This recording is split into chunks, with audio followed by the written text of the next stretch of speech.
for some. I think, in my family, my dad was trying to recreate the family that he never had. And so he had a very specific idea about what that looked like. Mm-hmm. What that meant was we all sit down together like the Partridge Family and we eat the same thing. I've never actually seen that show. Me either. I just feel like it fits.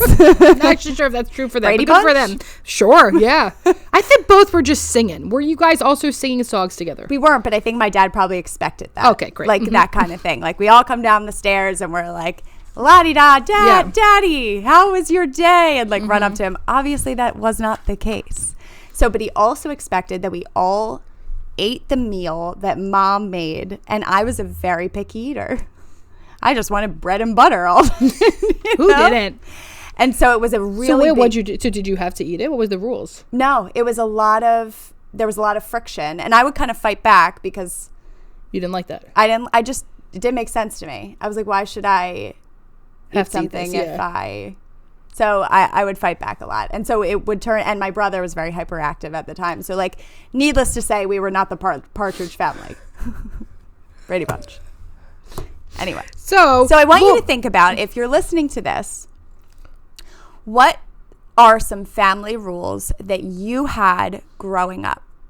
And what did they look like in your family? And how they can did they be play out? Said directly or indirectly, right? So that was one that was directly said to you. Mine was never directly said to me. Like, your father's job matters, like, is the most important. That was never said to me. You just knew it. Right. I mean, mine wasn't really said to me either.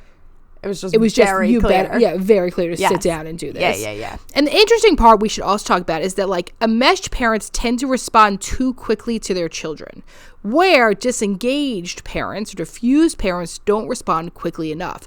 So what that might look like, and I can sometimes have a little bit of this with my daughter, which is that, like, if she starts to panic and hyperventilate, it's really hard for me to not run in and save her. But it also doesn't allow for her to have times to, like, figure out how to self-soothe and how to, like, experience distress tolerance. So in a way, right, like if she's stressed about something, does it trigger your anxiety? Oh my gosh. That she's stressed. This is the worst part. Here's what she does now, right? Okay, my daughter has gorgeous hair. Long, gorgeous, curly. My jealousy of her hair. Her hair is curly and huge. It's amazing.